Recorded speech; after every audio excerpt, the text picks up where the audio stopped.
I'll give the call to the Honourable Lynn MacLaren for your valedictory speech. Thank you, Mr. President. Tonight, I rise to respond to the Governor, but also, more importantly, to say farewell. I acknowledge that we meet on Aboriginal land of the Whadjuk Noongar people, and I want to pay my respects first off to their elders past, present, and emerging. There are many in the public gallery that I wish to welcome, Kaya, and to acknowledge, and I will do so throughout my valedictory comments tonight. One person who is not here, who is already with the water. One person who's not here who is listening on the internet in the early morning in Oregon. And I'll get this over with in the beginning. I want to acknowledge her at the outset, is my mother, who has been a wonderful role model of independence, strength, and compassion. To Madeline and her partner Scotty in Medford, I want to say thank you for your support, your love, and your encouragement. When my mother and my father and I set out in the family car through the snow-covered San Bernardino Mountains towards LAX, that's the Los Angeles International Airport, in January of 1979, there was no way of knowing that the journey would lead to this teary farewell from the first American-born representative in WA Parliament in 2017. My home in the California Mojave Desert, which would see the trial of the first concentrated solar plant in 1981, was a long, long way from the Swan coastal plain, almost exactly half a globe away. But like any journey, it began with a spark of an idea, a rough plan, and in my case, the courage to improvise. It has been an honor and a privilege to represent the South Metropolitan region of Western Australia for the past 8 years. The region has a great many Aboriginal elders who carry its stories and share a wisdom of the oldest living culture on the planet with all who are ready to hear it. And I want to thank those leaders in our communities who have shared their knowledge and who have sought to educate me. In my 20 years in Greens politics in this region, I feel like I've only begun to connect to the land and its people. I've been humbled to bring a voice to many issues of the traditional owners. And I want to express my appreciation to the elders of this region who I have come to know just a little bit during this time in Parliament. The Reverends Seelan Garlett and Marilyn Garlett, to Marie Taylor, to Noel Nanup and Sean Nanup, to Trevor Wally, Dr. Richard Wally, who was just here for the opening, to Charlie Kickett, who I only recently met down in Rockingham, to Len Collard, to Matthew and Barry Maguire.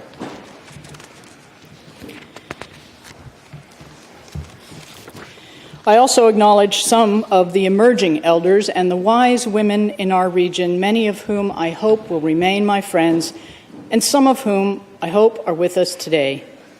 Della Ray Morrison, Carla Hart, Ingrid Cumming, Karina Abraham Howard, Dorinda Cox, Marianne McKay, and Tammy Solinek.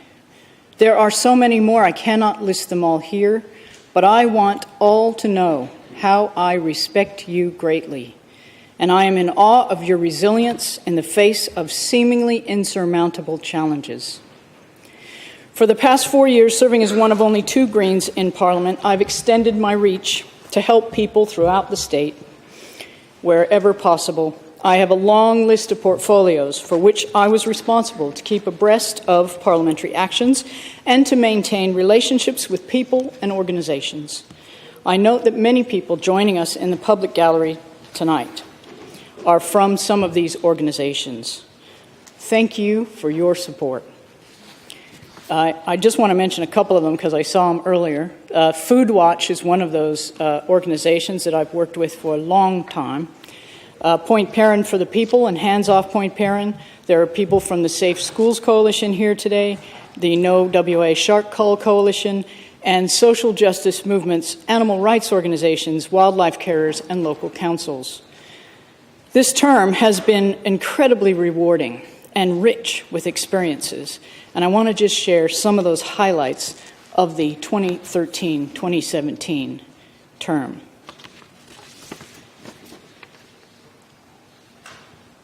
It should come as no surprise to any of you that the first thing I'm going to mention is saving Beeliar wetlands. At great environmental cost, and what I imagine has wielded a terrible impact on the spiritual, cultural, and historical sites in the area near Bibber Lake, North Lake, and Coolbalut bushland, in the weeks leading up to the election, we saved Beeliar wetlands from the construction of the Roe Highway Stage 8 extension. Thousands of people took part in almost daily demonstrations, rallies, and protest actions. The local wetland protectors, the wildlife carers, and spiritual custodians were generous in sharing their knowledge. We learned about nonviolent direct action. We formed affinity groups. Mums became liaison officers, musicians became organizers, and individuals became a community. Several people were arrested and charged. Many were fined. Some charges were subsequently dropped or lessened. The actions of the police have been subject to complaint, and an inquiry has been requested. The wheels of bureaucracy are much slower than the courts. While the new government has announced running a fine-tooth comb through the previous treasurer's accounts, they have been silent about the use of force by the police, the charging horses, and the unmuzzled dogs which patrolled the fences, the loss of trust in Her Majesty's finest. Tears fall today, months after the machines were silenced, when I pass by the scars, the land ripped by dozers, the mounds of soil in place of a biodiversity bonanza, the trees shredded, reduced to steaming mulch piles. The animals, the fortunate few animals, relocated. Many, many more massacred. The crawling, creeping, hopping, slinking ones who could not fly away, would not be caught in traps. On Sunday, I planted a tuart tree in what would have been in the shadow of the tall Rottnest Island pines near the corner of Hope and Progress roads. It would have been in the shadow of those ancient pines had the contractor not chopped off the tops, leaving stumps which still tower over the now barren landscape, a stone's throw from the riverbank where the Beeliar people once camped. Hundreds, perhaps thousands, will plant and weed and nurture the soil till the scars burst back into life, now that the election is won. Bitterly, I reminisce of the rally in 2005 when Labour candidates said they would stop the highway.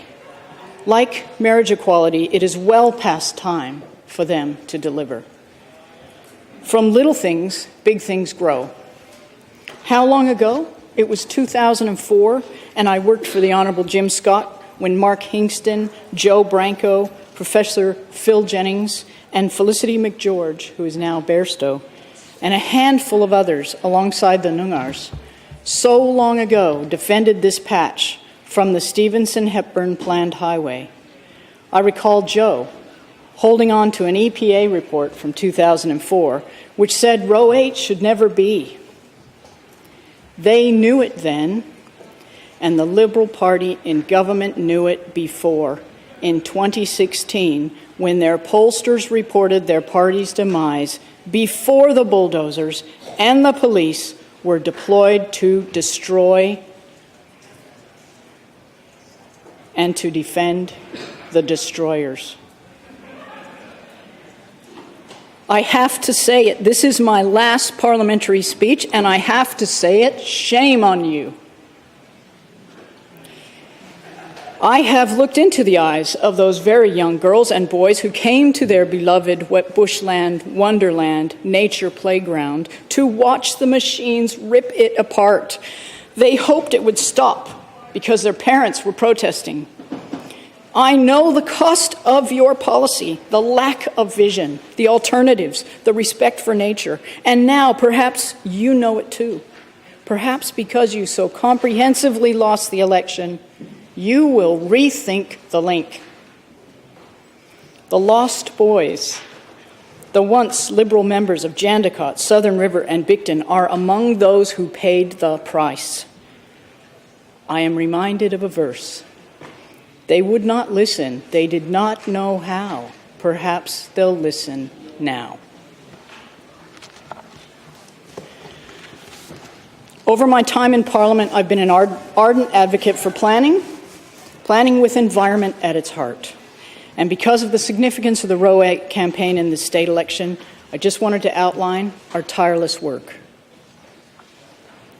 Since 2005, I've been asking questions about the EPA, the environmental approvals, the land acquisition, the ACMC, which is the Aboriginal Cultural Materials Committee, the MRS amendments, the federal funding, the implementation conditions, the business case, the contracts. There is still much work to be done in this term of Parliament, and I regret not being here to see it through. March 2012, I moved a motion to initiate an amendment to the Metropolitan Region Scheme to delete the zoning of the road reserve of the area proposed for Row 8. I asked a question yesterday about this government's plan for that, and we did not get a decent answer. I implore you members who have this responsibility now, as I leave this chamber, to ensure that work is done and with haste. That was unfinished business that needed to be completed, and a great cost has been paid. Please do that. If you've learned anything from this election, do that, because the people have spoken in their numbers. In August 2015, I presented a petition calling for the Legislative Council inquiry to investigate the alternative proposal for an outer harbour. That was unsuccessful in this chamber. I have written to the Auditor General now, requesting that their office undertakes an investigation into the government's decision-making processes for the Perth Freight Link. I actively supported the Aboriginal Heritage legal case, as you know, with questions month after month, waiting for papers to be tabled on the very last day. Eventually, we got those papers. I put forward alternatives. It wasn't just complaining. I wanted to put forward alternatives. That's what the Greens are here to do. And I put forward the alternative for the outer harbour and the transport solutions. I worked in partnership with those communities, the Save Beeliar Wetlands people and the Rethink the Link people. I attended numerous community events and I spoke at many rallies. And if anyone was following me on Facebook, every morning I was doing a live broadcast directly from the area so that Australians knew what was at risk and how people were prepared to stand up for it. Most recently, during the election campaign, I called for a parliamentary inquiry with the following terms of reference. The decision to invest more than $500 million of taxpayer funds without conducting any business case or other stage of a gateway review. And I think maybe the Labour government, maybe your government is onto this now. Maybe this review into the Treasurer's decision-making processes will reveal something. This inquiry was also to look into the traffic modelling and the noise pollution, the breaches of environmental conditions, including inadequate offsets and failure to follow the management plans, including in relation to fauna, which is so well documented of what happened to that fauna. The destruction of the known spiritual and archaeological sites, and the handling of serious health concerns in relation to asbestos. This, members, was This was on my wardrobe when I went down to the Beeliar Wetlands to protest. We were in fear of asbestos, and we were given these masks. And this was a serious concern. And that has yet to be investigated. So please, please do that for me. look into that and make sure that WorkSafe did its job. And why didn't they, if they didn't? And who is at risk? And why is there asbestos still covered? What's going on down there? The Environment Minister is in this chamber. We are delighted, to have a new Environment Minister, and I really do ask you to take this call up. There is even more work to be done now in the aftermath of this destruction, and I lament not being here, and I couldn't help but use part of my valedictory remarks to set this to-do list for you.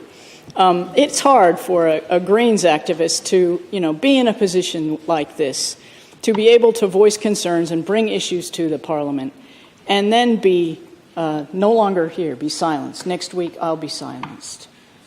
It will be up to you. It'll be up to the opposition. And the opposition were the ones that made this decision. So really, I depend on you to do this.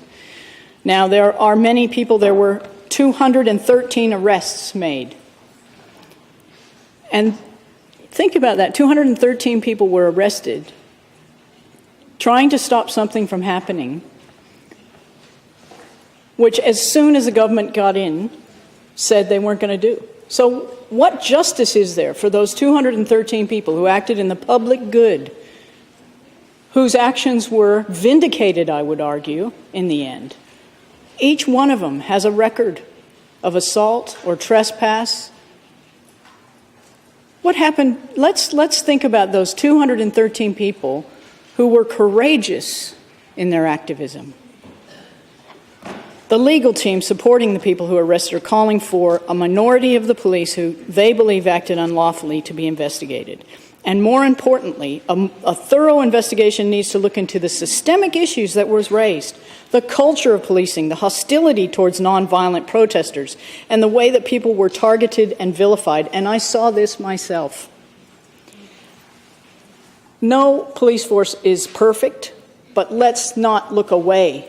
If people made errors, if people made mistakes, if people acted wrongly, then let's get it out in the open. We'd like an inquiry into the actions of the police. I think back when I was working for the Honorable Giz Watson, and we wrote a letter to the police about the training that they did for nonviolent direct action. What kind of training do they have to deal with nonviolent direct action? It's a thing. Ever since,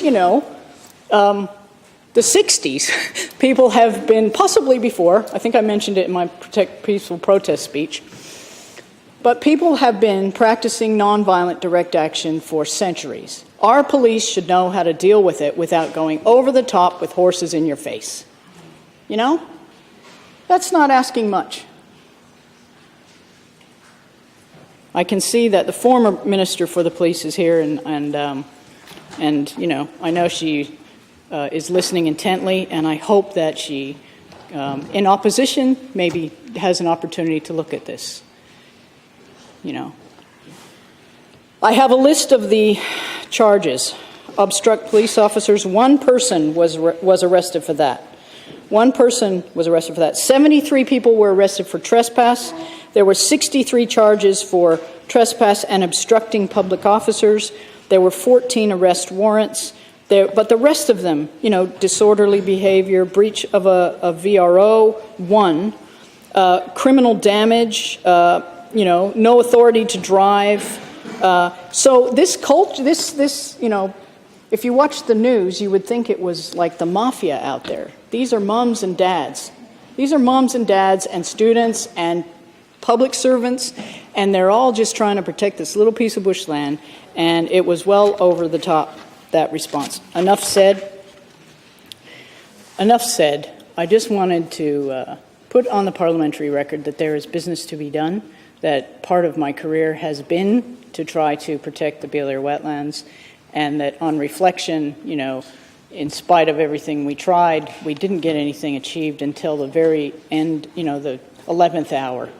Let's not wait for the 11th hour. The next time a member comes and brings up something that's really this critical, maybe we could avoid that next time. And that's why I'm sharing my reflections.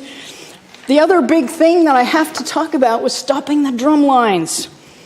This term kicked off with a summer of shark killing on the government agenda. that we defeated their drumlining program by working with the community, exposing the irrationality of shark culling. It was a hot summer morning at Scarborough Beach, in the auditorium where Missy Higgins would later perform, when I laid out our terms for what we called Barnett's surrender. Respect existence or expect resistance. It was a cry I repeated at the Coburn Wetland Center 3 summers later as the campaign to stop Row 8 heated up.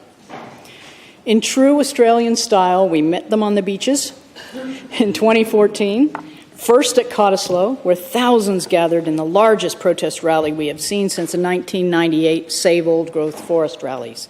Then, when at first they refused to back down, dozens took direct action by monitoring those drum lines, by documenting the deaths, by publicizing the irrationality of it. December 2013, the government announced its intention to use lethal drumlines,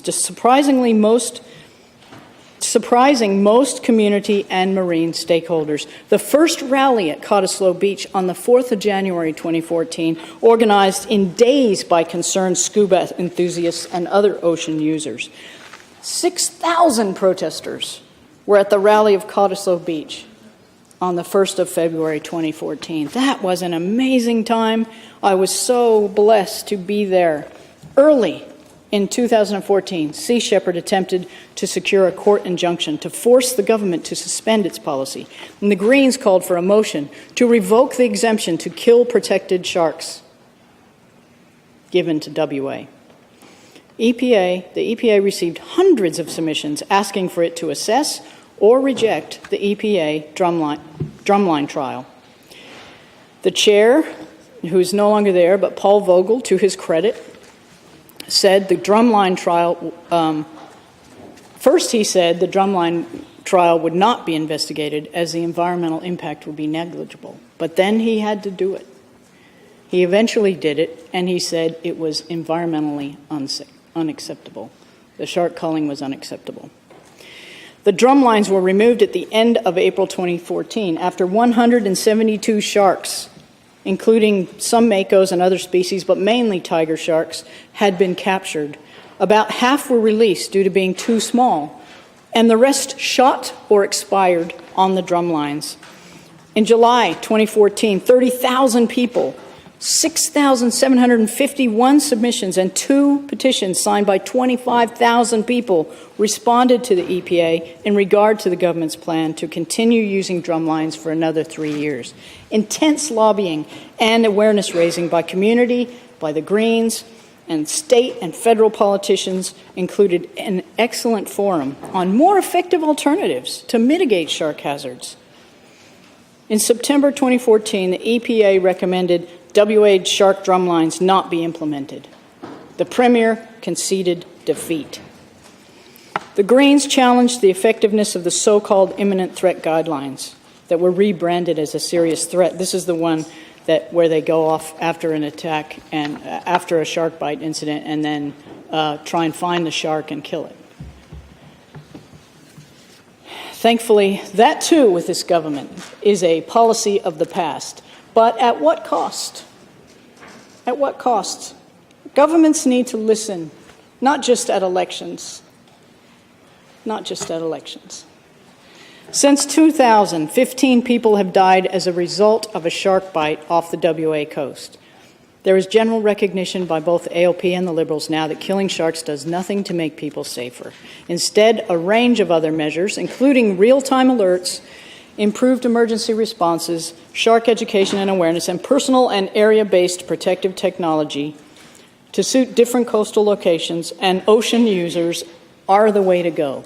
And I just shook the hand of the new Minister for Fisheries, and I really do think he gets it.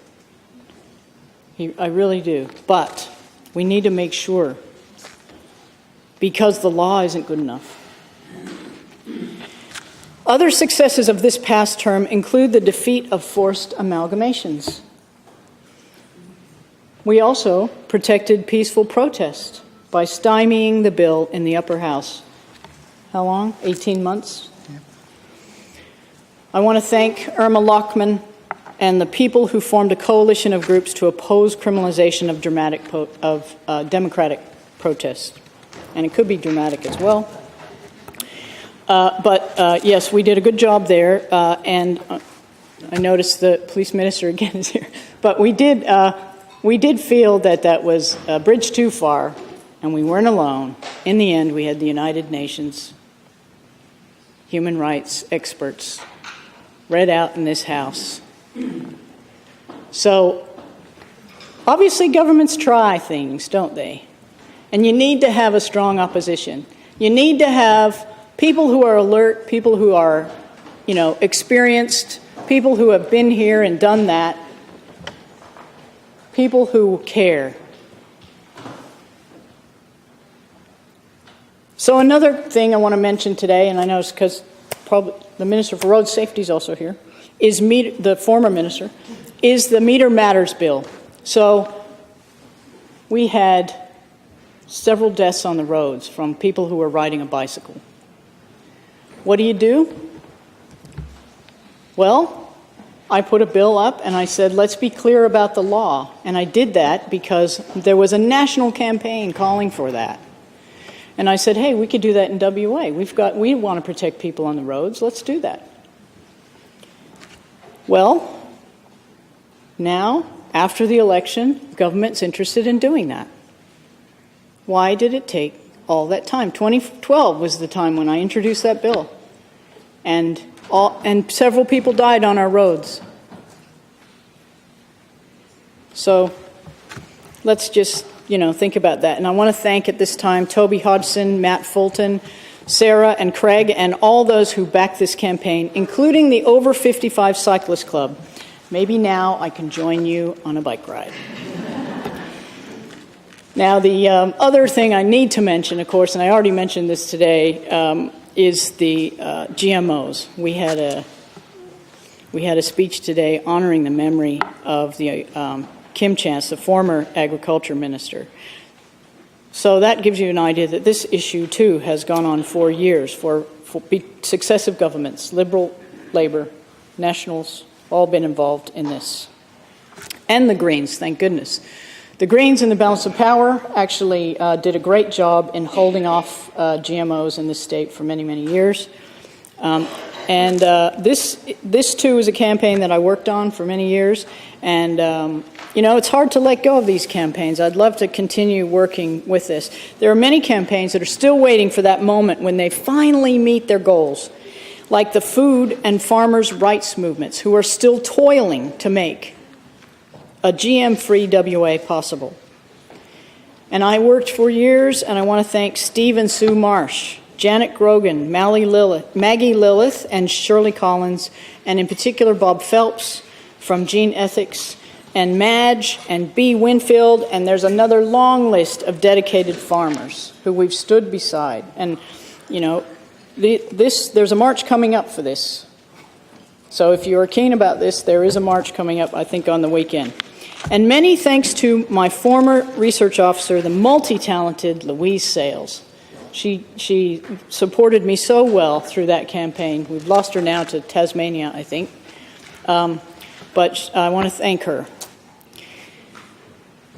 Now, I want to just mention, it should come as no surprise to any of you that in many of these earth-protecting campaigns, women are front and center, driving, steering, and at its very heart. From the days of the late Mary Jenkins, an indefatigable feminist in the South Metropolitan region, to the ever-present former Senator Joe Valentine, women have seen what needs to be done. They've rolled up their sleeves, they've crafted a new phone tree, and they got the party started. Natalie Banks is one such woman of the No Shark Cult Alliance. She left her government media position to join Sea Shepherd. Today from Dubai, she wrote, quote, "When I first thought of rallying to stop the WA shark cull, never in my wildest dreams did I imagine the outpouring of support for one of the most misunderstood creatures. I have never experienced anything like it, and I feel that I may not ever again. But shark lovers, every day you give me hope for the future. Your words and actions compel me to move forward for a better world." Unquote. The recent Rethink the Link and the Save Beeliar Wetlands campaigns brought Kim Dravnieks and Kate Kelly into the limelight, and they were surrounded by powerful women, including Felicity Bairstow, and a very long list going back decades and stretching long into the future as the wounded land is healed. And at one point in the campaign, we pitched a photo idea to the West to photograph all the women at the campaign's heart. The list grew so long, it may have been the reason that the West declined. They need to be a broadsheet for that. Now, I don't mean to diminish the activism of men in WA who are also tireless in their efforts. In particular, I want to single out Robert McLean, John Lawson, and Sean Van Alpine. A group of mates who formed the Numbat Task Force over many years of tracking and photographing their favorite woodland animal. They have grown to be the state's most successful wild numbat protectors, and they were instrumental in the intervention that halted a landfill which threatened some of the last remaining numbats in the wild across Australia. So good on you guys. And that's one of my highlights of my campaign, to know that, of my long time in Parliament, to know that we played a role in highlighting that problem, that my staff worked tirelessly to figure out how could we appeal to the minister, how could we make the end of this. Is that for me?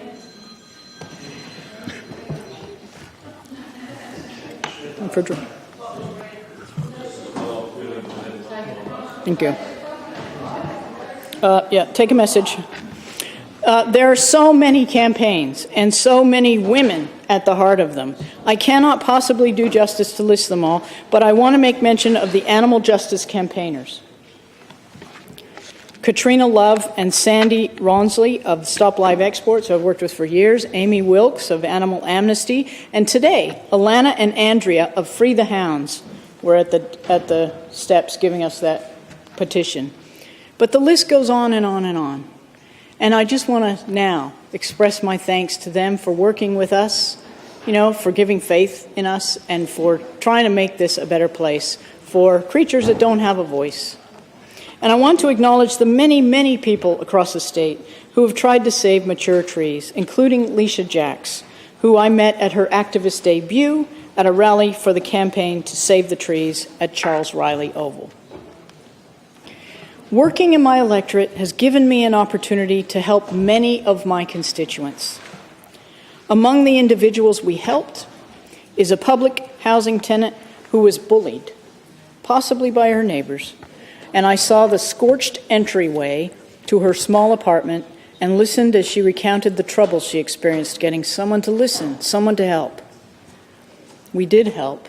We got her a new accommodation. Everyone who is a member of Parliament has had these issues. And it makes you feel like you're worth it. It makes you feel like, oh, this is what it's about. I can finally, not just arguing about words on a page. I've got somebody in secure, safe accommodation.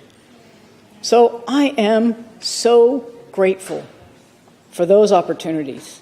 You don't get that much in life to help people directly like that. And being a member of Parliament gives you that opportunity. I recall many hours of debate on the Residential Tenancies Act where I tried unsuccessfully again and again to amend the bill. Then, for years afterwards, speaking up for the disproportionate number of Aboriginal people who were evicted as a result of that housing authority policy. I did everything I could as a member of Parliament. I had the best research. I had help drafting the amendments. But the will was not there in the government to change that legislation. So that's frustrating when you're working time and time again and you cannot change it. And then you have to deal with the consequences of it because somebody didn't agree. There is much work to be done for the homeless. Every single member of Parliament has a responsibility to provide help, and I would argue to actually end homelessness. This is not pie in the sky. This is something we can do. There is an action plan. Why not just do it? The Greens in the last election campaign launched a policy which is to end homelessness. I met with a roundtable of groups who are serious about this. This is serious. This is not a, sketchy plan. This can actually be done. And all we have to do is set our minds to it. We have to have the will to do it, and we have to pursue that goal and put people in charge to do it. It's possible. We can do it. Why not? The benefits of housing the homeless, of ending homelessness, of reaching in and solving the problems that keep people homeless are exponential. We can do it, but we have to have that will. Because of the inadequate laws that are protecting our green infrastructure and our biodiversity, people turn to their Member of Parliament to help save their much-loved urban bushland and their trees. And that happened for me. I have an amazing photo of that ancient jarrah tree. If you haven't visited it, you can still visit it. It's lying on the ground. It was cut down because somebody apparently complained about the bees. Now, there's a simple problem for that. Most people would know. But somehow, somebody got permission to cut down this tree, which was 200 years old, and provided habitat in a place that, desperately needs it, not far from Row 8. And they just chopped it down, and it broke my heart. And I still remember that time, and I think, it's time for me to go visit that tree.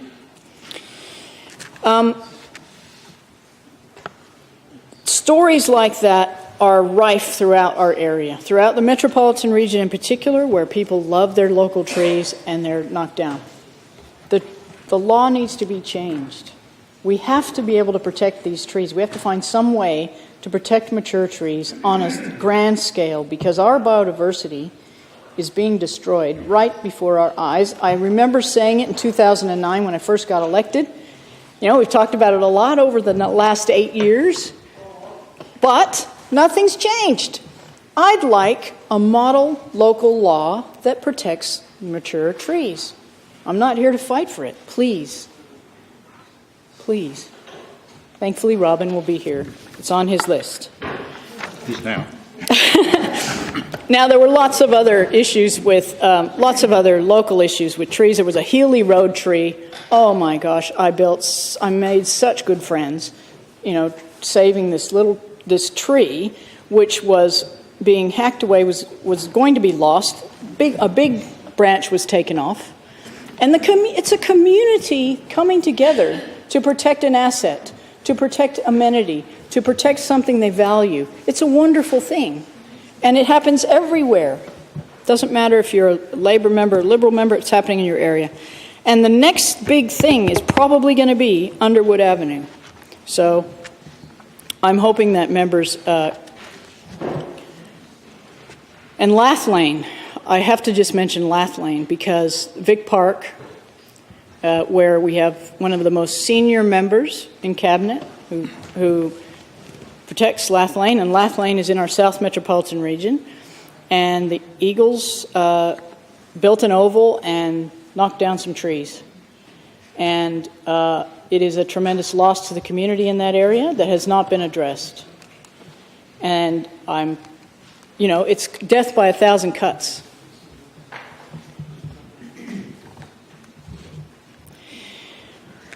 I hope you're getting some sense that this journey that I talked about at the beginning is a marathon. It's a marathon, it's not a sprint. There are times when you sprint, but you have to be able to go with the issues that are in front of you. Greyhound racing came up, who knew? But there was an expose in New South Wales, and then it became business. So being flexible and being able to be impromptu, being able to address issues as they arise is very important, because that's the opportunity for change. And so they've asked us in our valedictories to try and give members ideas for how to approach, the new term.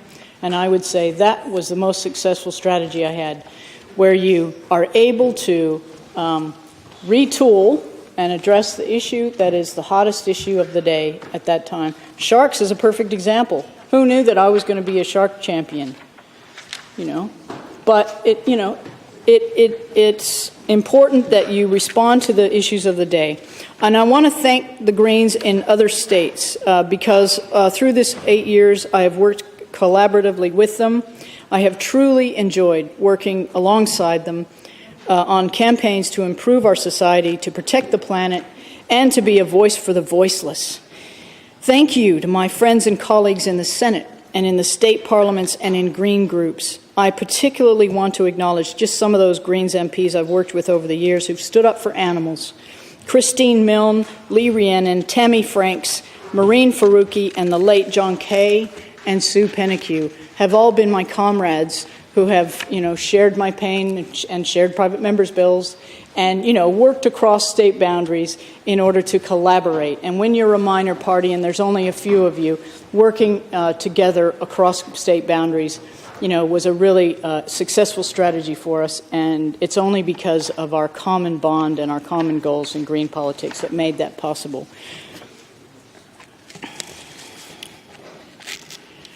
A lot of this term was spent, and I acknowledge the Honourable Rick Mazza behind me, because he was the chair of this committee that looked into the RSPCA and examined their operations. And, I don't want to go into detail because we have debated that at length over a very long period. But for me, the take-home message is the animal laws in this state need to be updated.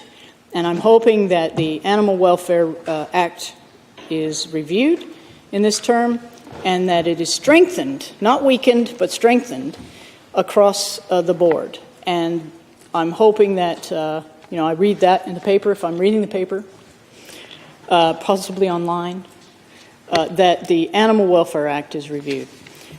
It has been my solemn responsibility, as well as my great joy, to be a voice for animals over the last 8 years. It is one of the areas in politics which is growing in significance across Australia, and it's long overdue. I've already reflected on the success we had in protecting sharks. It was a hard-fought victory over many months, with a range of powerful and creative advocates in several areas, backed by experts both here and abroad.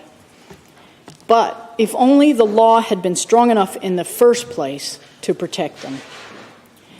I tried to protect free-range farming from watering down of the labeling laws so that consumers could help to improve the welfare of laying hens. If only the law had been strong enough in the first place to protect them. I tried to stop the overbreeding of greyhounds and the use of them in a sport which causes traumatic injury, leading to euthanasia on a regular basis. If only the law had been strong enough in the first place to protect them. By appealing to the minister, I was successful in helping to save a small population of wild numbats near Dryandra. But the law really should have been strong enough in the first place to protect them. This is the work left undone, to reform the law, which is supposed to protect animals and to ensure their welfare.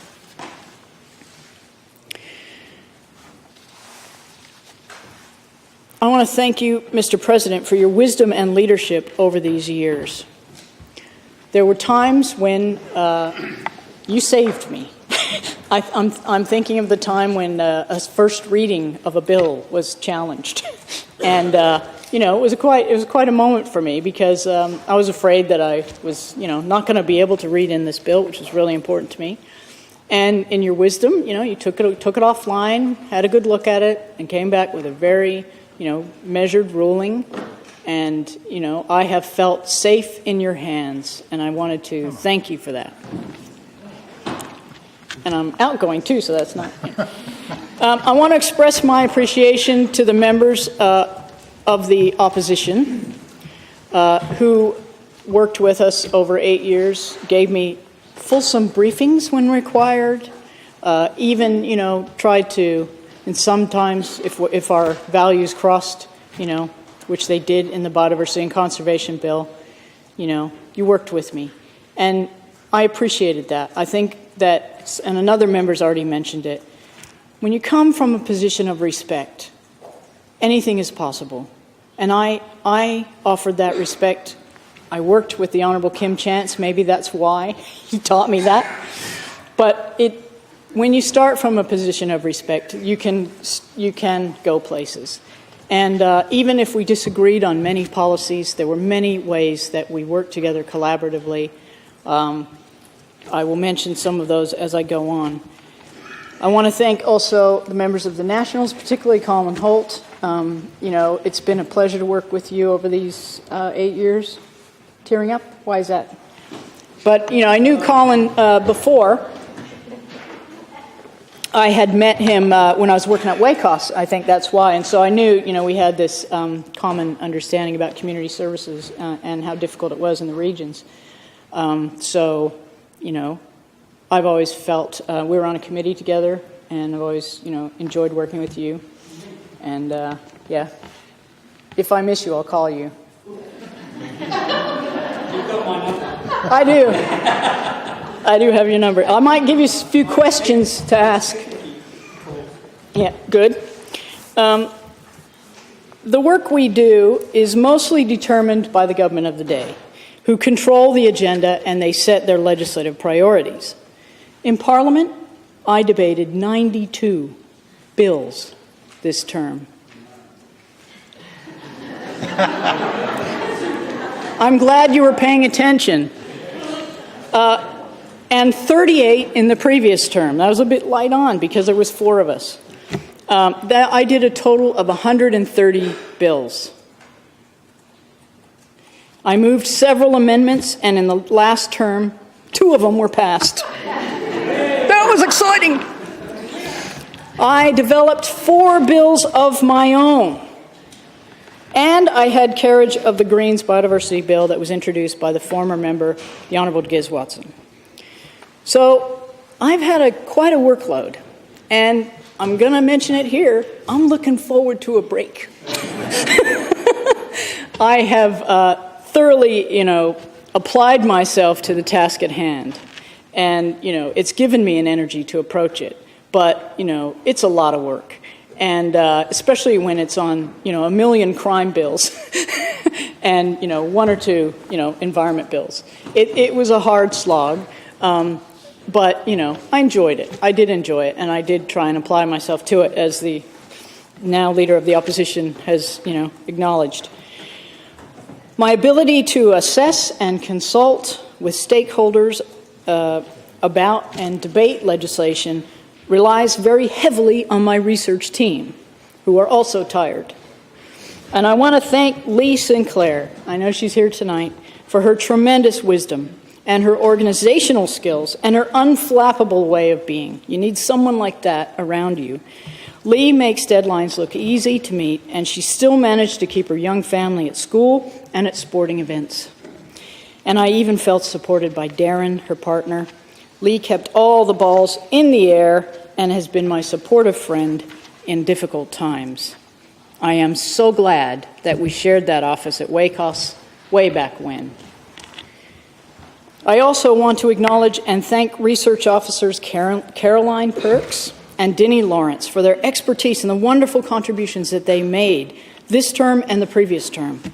There were many others who helped to ensure that I was ready and well briefed for legislation. Most recently, in a volunteer capacity, Jennifer Gardner has helped us.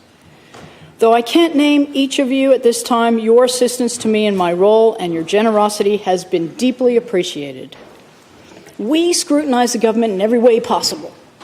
We asked 660 questions without notice, 431 in the most recent term. I want to thank the parliamentary staff, Janice Shaw, she's probably gone home by now. But Janice, you're awesome. I've worked with Janice even when I was working for Jim Scott. She has, very rarely ever, drop the ball. And it's amazing the volume of work and the deadlines that she meets on a daily basis. Janice, you have my long-term respect. And also Chris Hunt, who manages these questions on notice. And Chris, who took us through that transition to be online. Don't know how you did it, mate, but thank you very much. And I am so glad that my staff know how to do that. I also want to thank the very professional officers who assist us with the business in this chamber. I want to thank the clerk, Nigel. I want to thank Paul Grant. I want to thank Grant Hitchcock. I want to thank Renee Jewell, Paul Laban, Brian Kahn, Lisa Pirelli, and Jackie and Haley. There is no way that I could have done this volume of work unless there was support at every turn. So just little things like, making sure there's water. You don't, and making sure that, you've got a lectern, but also making sure that you also feel respected.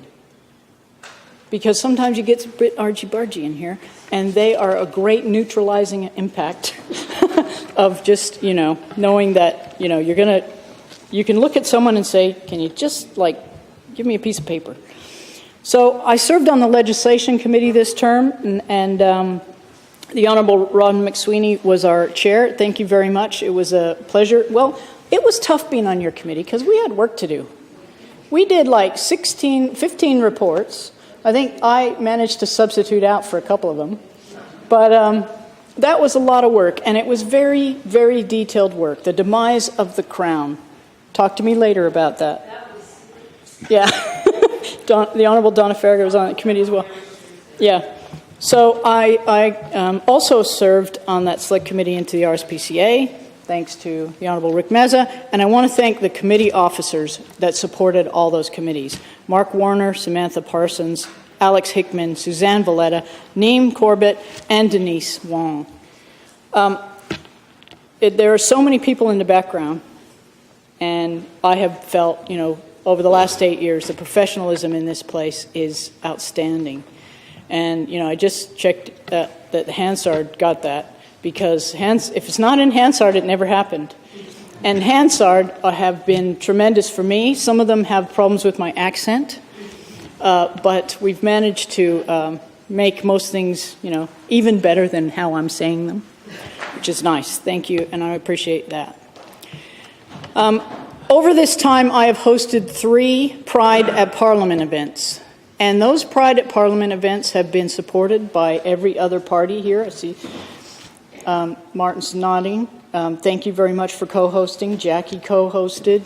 The Honorable Michael Mission co-hosted. The Honorable Helen Morton. That was a wonderful year that you co-hosted. And it made a big difference to the community, I'm here to tell you. They really like it. They really want you to keep doing it. The Honorable Stephen Dawson, who is also a co-host, consistent co-host. And it's just a way to bring that Pride Month, to the significance, I guess, and the importance of legislators into a cultural month of pride. And it was a way to build relationships. I hope that all of you have managed to continue, to keep those communication lines open. And, we invite the media. It's a great opportunity. And it has been my absolute pleasure, one of the highlights of my 8 years, to be able to host a party, a cross-party party for the community at which I feel, so connected to. So I want to thank all those members who found it in their, heart to be generous and co-host those things. I also initiated a Parliamentary Friends of Bandy Up group, which didn't go down so well. I would really love the rest of you to pick that up. That was like one stretch too far. Now, it's a great idea. Please, the Parliamentary Friends of Bandy Up would be a great thing, and I can put my people in touch with you. The women who are there. So, yeah, it'd be nice if you're interested, Liz. It might be a good thing. Won't be here. So I would encourage, that's a great opportunity. And I see in the President's Gallery at this time the Honorable Alison Zaman. And Alison, I feel is going to make such a great contribution. Congratulations on your election again, which proves it can be done. And that's the kind of thing I would see Alison, taking to like a duck to water. So, I think if people can find it in their hearts to think of the poor the women in Bandy Up, who really need that kind of boost. I would really implore you, and I know that Simone McGurk is interested, so if we can get, if we can get some more people interested, please take that over. And I could give you the original list of people to invite, but no, take it off. Do it. Do what you will. I want to thank all the Parliament House staff. There are so many that we depend upon, and I think I'm going to get a chance to do that on Thursday when we wrap up, so I won't list them now. But know that I thought about you in my valedictory, and I'll mention you later. It has been my privilege to bear witness to the pledges of thousands of those who came across the seas to our boundless gifts that we're sharing. And like me, their journeys to Australian citizenship were layered with farewells and hellos, loss and gain, and always hope. From Afghanistan to Zambia, every continent, young families from Nepal, older couples from Scotland, students from Brazil. That has been one of the joys of my role, to meet these new citizens and to welcome them to Australia. And South Metropolitan Region, possibly more than any other region, just boomed with people from other countries in the last 4 years. And in the first 4 years, too. In the last 8 years, we have had a huge increase of population. So I have welcomed them, and I enjoy the multiculturalism that ensues. Over 2 terms, I have seen Willetton High School transformed. I've been to several openings of new schools in Tuart Grove, Baldivis, Golden Bay, and more. I have visited some of the oldest schools from Vic Park to Attadale. I have spoken at school graduations from Fremantle Primary School to the Octagon Theatre. And I've been inspired by young people and educators at all levels. My team has expanded and contracted over the years. I want to thank all those people who have come in, particularly of late. Elliot Sawyer, who joined us, who lifted our game in so many levels, and then because he was so good, Senator Ludlam took him.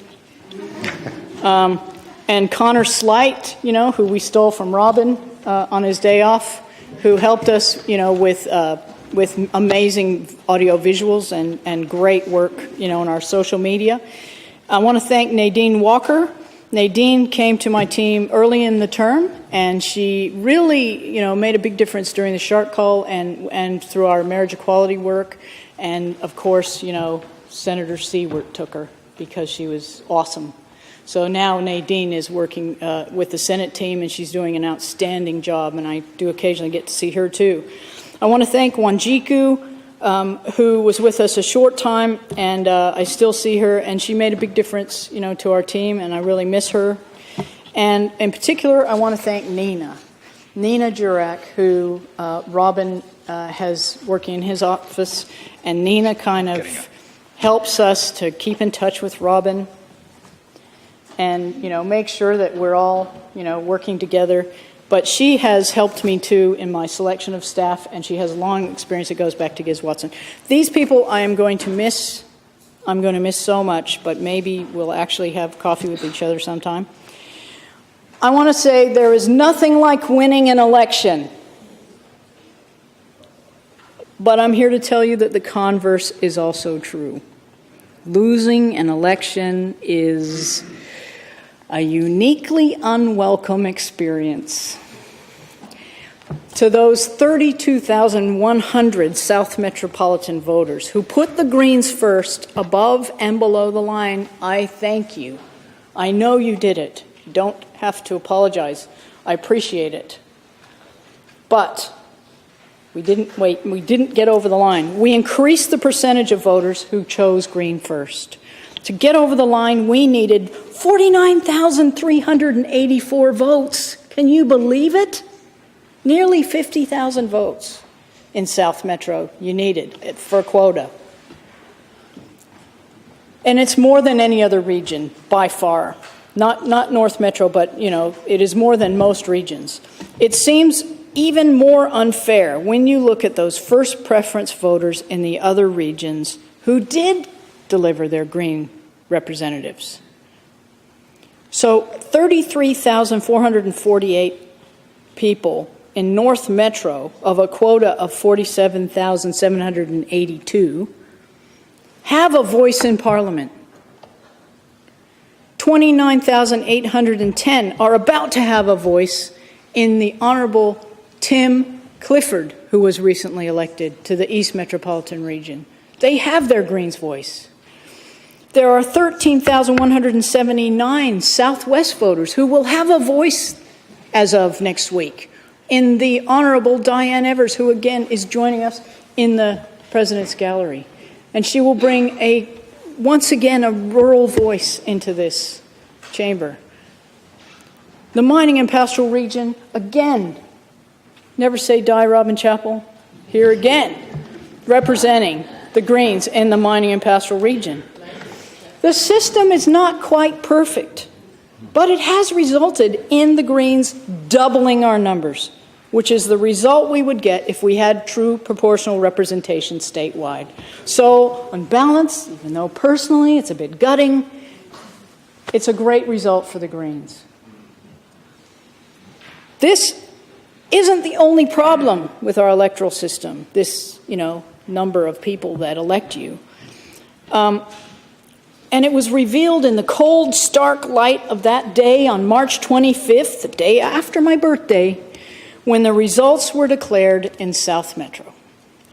In South Metro, unlike any other region where the Liberal Democrats fielded a candidate, the higher than expected vote for the Liberal Democrats seemed to be due solely to their position on the ballot, which confused voters who may have been looking for the Liberals instead.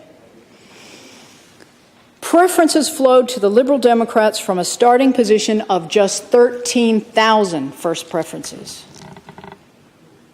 So, it's fair enough that those 32,100 Green voters in South Metro feel bereft this week as I leave the Parliament. There is, alas, nothing I can do about it. That is the system we have. Electoral reform should be on our agenda. Now, I want to congratulate the Honourable Sue Ellery for the comprehensive victory, because never before has Labour, 1955 or something, awesome win, awesome vote for Labour. And I do warmly wish you well. I would have loved to have been in a chamber with you and I am now for only a short time, but I like it already.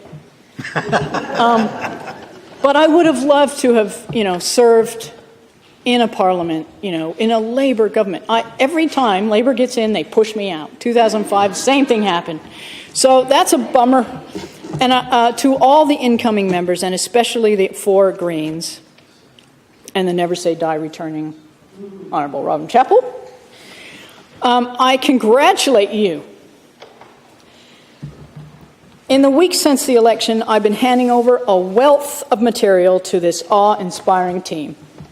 I look forward to listening to their inaugural speeches. It is with great sadness that I make my valedictory speech at this close of term. But as I have packed up my office, I've been reminded of the colossal privilege that it is to serve as a Greens Member of Parliament. The Greens have campaigned well in all the regions for the election, and we continue to increase the vote, even in the agriculture region, as well, under the leadership of wheat and sheep farmer Ian James. And I look forward to seeing him in the Parliament one day soon. In the South Metropolitan region, there are 3 new members in the lower house who relied on second preferences from Greens voters to claim their seats. The government should well remember this. No doubt the members for Bicton, Jandakot, and Southern River will remember. So I guess they've got to represent the Greens' interests, because I ain't going to be here. Now, I do want to thank the South Metropolitan candidates who campaigned so well. I loved the team. Dorinda Cox, Thor Kerr, Mark Brogan, Louise Dickman, Martin Spencer, Ryan Quinn, Jody Freeman, Shannon Hewitt's here tonight, I saw him, Tony Pico-Sally, I hope she made it tonight, Jordan Steele John, James Mummy, and also the team that supported them: Pete Best, Luke Edmonds, Kate Davis, Liam Carter, my campaign manager. Look out for him. Awesome dude. Absolutely. Really up and coming. Thank you, Liam. And the South Metropolitan Greens of Robert Delves, Kim Drabniaks, Sonny Miller, Don Jex, Christine Cunningham, and Scott Ryan, who over the years have been my comrades and supporters, and I'm hoping that they will pick me up off the floor once I depart from this place and give me something useful to do with my life.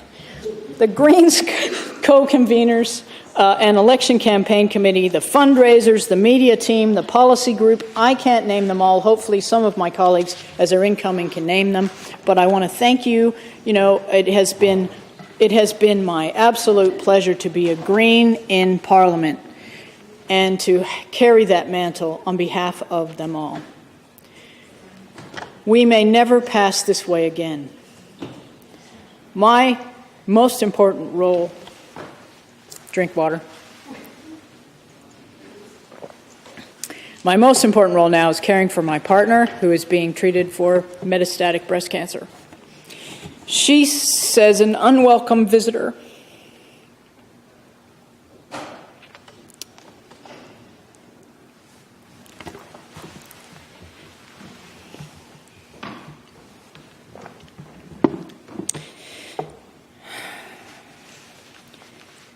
Has taken a permanent place in our lives. She says an unwelcome visitor has taken a permanent place in our lives. I look forward to sharing sunsets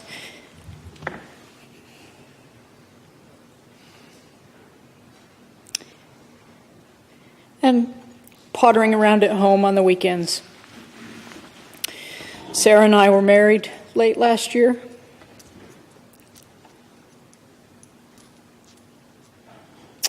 It's a bit too quiet. Because we really don't have the right to marry here. In 2012, I introduced a bill which would establish same-sex marriage in WA by amending state laws, including the Family Law Act and the Births, Deaths and Marriages Act. Since 2004, we have waited politely for the Australian Parliament to pass marriage equality laws. It is incredulous that the federal government is still balking at this long overdue reform. In WA, we could have it tomorrow if the McGowan government would simply support this bill. That's it. No more conversation. Equality. Be brave for marriage equality. Your constituents are asking you for equal rights. It's not hard. I've drafted the bill. And I didn't personally do it. I had parliamentary counsel do it, so it should be good. So please do that for me and for my partner and for everyone else, who just wants equality. It's not a lot to ask. And it's 2017. It's, again, long past time. Now, I think I may have skipped a page where I did not mention a couple of really important people to me. Erin Morton, who has been in my office for the last year, who has brought life and warmth and true gentleness, I guess, into our office. It has been a pleasure to have you in the office, and I wanted to particularly thank you for your work in organizing Pride at Parliament. Erin, trusted us that we would win the election, so she left she left her career and came into politics. So, I really hope that, you find your feet and find a new exciting challenge, and that you continue to blossom in new skills. It's been great to have you in the team. And Eloise Dortch, who I should have mentioned when I was talking at length about the shark call, has been also a tireless worker in my office. And the team that I have now is like family, and I will really, really miss you.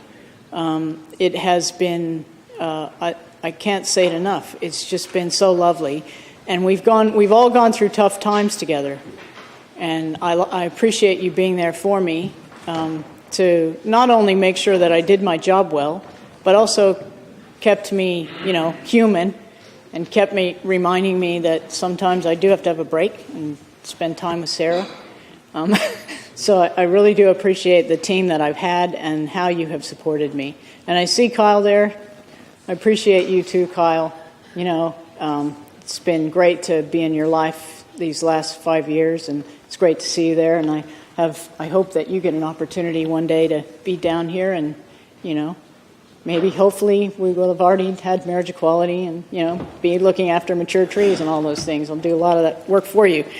But, whether you have been a friend or a colleague, or whether you've been, just someone that I've encountered in my office and we've been able to help you, I want you to know you played a great role in my life, that you've, helped me to become a more fuller human being, given me an opportunity to be compassionate and to be understanding of difference and to learn new things, and also respect people even if they have a different way of thinking and a different value system than you. And I think that is such a great opportunity. And I know I can hear my father telling me that, that it's a really, important skill to have in life, and this is a good opportunity to have it here, as a member of Parliament and as a public servant as well. And I could not have done this job without the Honourable Robin Chappell by my side, who has been such a lovely man to work with. He's been a friend to me, and he's been my dinner companion when I've been grumpy. He's been very, very kind to me as I've navigated these waters, and I know that being successful in here relies on having a good buddy, and Robin's been that for me. And I now bestow that gift upon my colleagues, that my Greens colleagues now you can look after them and make sure that they navigate these waters well. That'll be fine. So, in concluding my remarks, Mr. President, it has been a journey that has been rewarding for me. It's sad that I'm going. I do feel sad going. But I have every faith that there's something on the horizon. There's a reason for this change in my career path. And that I will find a way to use the skills and the knowledge that I built up for the good of Western Australians, and hopefully I will continue to enjoy doing it, and maybe I'll have a little bit more sleep. It'd be really good.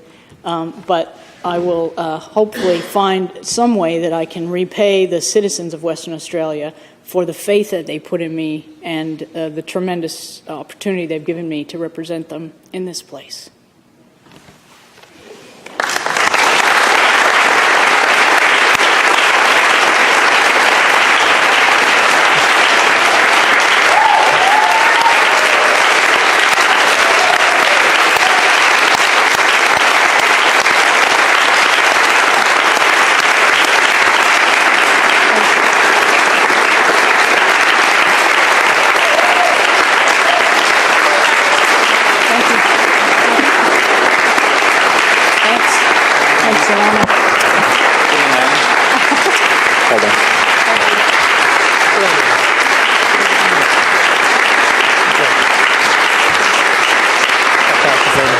Well done.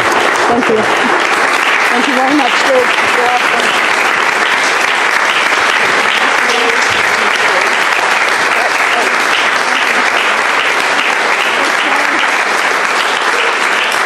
Thanks, Donna. I'm with you. Well done, Lee. Oh, See you, Peter. mate. See ya. Thank you.